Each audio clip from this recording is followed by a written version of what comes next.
एक दिन ऋषि दुर्वासा वन में भ्रमण करते हुए आगे बढ़ रहे थे। तभी उनकी दृष्टि एक दिव्य कन्या पर जा ठहरी। हे पुत्री, तुम मेरा मार्ग क्यों रोक रही हो? हे ऋषि दुर्वासा, मैं आपको ये दिव्य माला भेंट करना चाहती हूँ। हाँ ठीक है पुत्री। उसके बाद दुर्वासा ने माला को स्वीकार किया और अपने पथ पर बढ़ने लगे। तभी उनकी दृष्टि देवराज इंद्र पर पड़ी। वे देखने लगे कि देवराज इंद्र सुंदर एरावत हाथी पर सवार होकर ऐसे आ रहे हैं मानो तीनों लोकों को वश में कर लिया हो। यह दृश्य देखकर ऋषि ने स्वर्गलोक की ओर प्रस्थान करने का निश्चय किया। महर्षि दुर्वासा ने स्वर्गलोक के द्वार खोले। अंदर की अनुपम सुंदरता को देखकर वे मोहित हो गए। उसके बाद वे देवराज इंद्र को चारों ओर ढूंढने लगे। आज कैसे आना हुआ महर्षि दुर्वासा? मैंने तुम्हें सुंदर एरावत हाथी पर सवारी करते देखा। मैंने सोचा तुम्हें यह दिव्य माला भेंट करूं।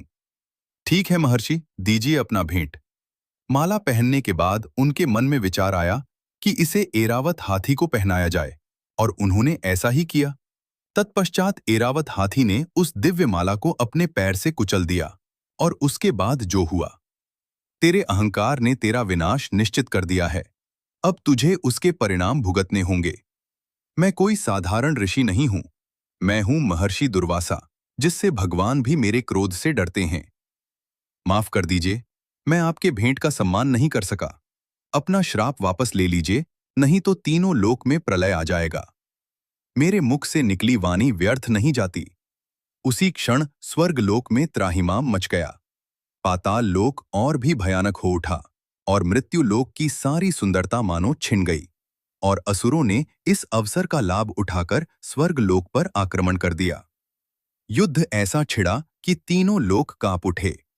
एक एक करके सभी देवता हारने लगे। वे सभी शक्तिहीन हो गए और घुटने टेकने लगे। असुरों की विजय हुई और वे अट्टहास करने लगे। तब सभी देवता ब्रह्मा के पास पहुंचे, लेकिन ब्रह्मा ने उन्हें जगत के पालनहार के समक्ष जाने का मार्ग दिखाया। हे पालनकर्ता, आप ही हमारी आखिरी गुहार हो। आपको ही इसका समाधान करना होगा। हाँ, मुझे सब ज्ञात है। इसका समाधान है समुद्र मंथन। यह कैसे संभव है? क्योंकि हम सभी पहले से ही शक्तिहीन हैं। आप लोगों को असुर से सहायता मांगनी होगी। तत्पर मंथन होगा। किंतु कोई असुर हमारी सहायता क्यों करेगा? असुर के साथ मित्रता के हाथ बढ़ाओ। सभी देवता मंथन के लिए पाताल लोक पहुंचे। हे असुरों, क्या तुम हमारी मंथन में सहायता करोगे? हम क्यों तुम्हारी सहायता करें? इससे हमारा क्या लाभ? मंथन में से अमृत उत्पन्न होगा। यदि अमृत आधा हमारा होगा तो हमें यह सौदा स्वीकार है। हाँ, ठीक है। संसार में पहली बार देवता और असुरों के बीच एक अनोखी मित्रता स्थापित हुई। उसके बाद असुर और देवताओं ने मंदराचल पर्वत को अपना माध्यम बनाया। लेकिन अभी भी एक चीज बाकी थी, रस्सी। उस समस्या का समाधान था शेषनाग। और फिर वे सभी वासुकी शेषनाग के सामने उपस्थित हुए। हे वासुकी, शेषनाग, हमें आपकी सहायता चाहिए समुद्र मंथन में। लेकिन मंथन से जो उत्पन्न होगा उसमें मेरा भी भाग होगा। हाँ, अवश्य शेषनाग, आपका भी भाग होगा।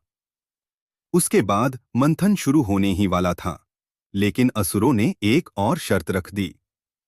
नारायण चालाकी से शेषनाग के मुख की ओर खड़े हैं और हमें पूंछ की तरफ दे दिया है। हमें मुख की तरफ रहना है। जैसे तुम्हारी इच्छा। आदिम शक्ति, अंधकारते, आकाश गर्जते, देवदन मंथन, अमृत विशाल, संघर्ष समुद्र माथनम महा। जब मंदराचल पर्वत जल में डूबने लगा, तभी भगवान विष्णु प्रकट हुए। उन्होंने कच्छप अवतार धारण किया और अपनी पीठ पर मंदराचल पर्वत को धारण कर लिया। इसके बाद पुनः समुद्र मंथन प्रारंभ हुआ। सागर का हृदय आज जाग उठा है। मंदराचल अपनी धुरी पर घूम रहा है। देव और समुद्र मंथन जारी था। लहरें आकाश को छू रही थीं। मंदराचल पर्वत गर्जना करते हुए घूम रहा था। शेषनाग का विशाल शरीर दोनों ओर से खींचा जा रहा था। देव और असुर दोनों की आंखों में अमृत पाने की ज्वाला थी, लेकिन अमृत से पहले विनाश आने वाला था। अचानक मंदराचल के मध्य एक भयानक दरार पड़ी। समुद्र उबलने लगा, आकाश काला पड़ गया और उस दरार से निकला कालकूट विष। काला धकता हुआ प्रलयकारी वो विष जल में फैलने लगा। समुद्र काला होने लगा, जीव तड़पने लगे। देवताओं के चेहरों पर भय छा गया। इंद्र बोले, यह विष सबका अंत कर देगा। कोई उपाय नहीं था। तब सबने एक ही नाम लिया, महादेव। देवता कैलाश पहुंचे, शिव के चरणों में गिर पड़े। प्रभु, सृष्टि को बचाइए।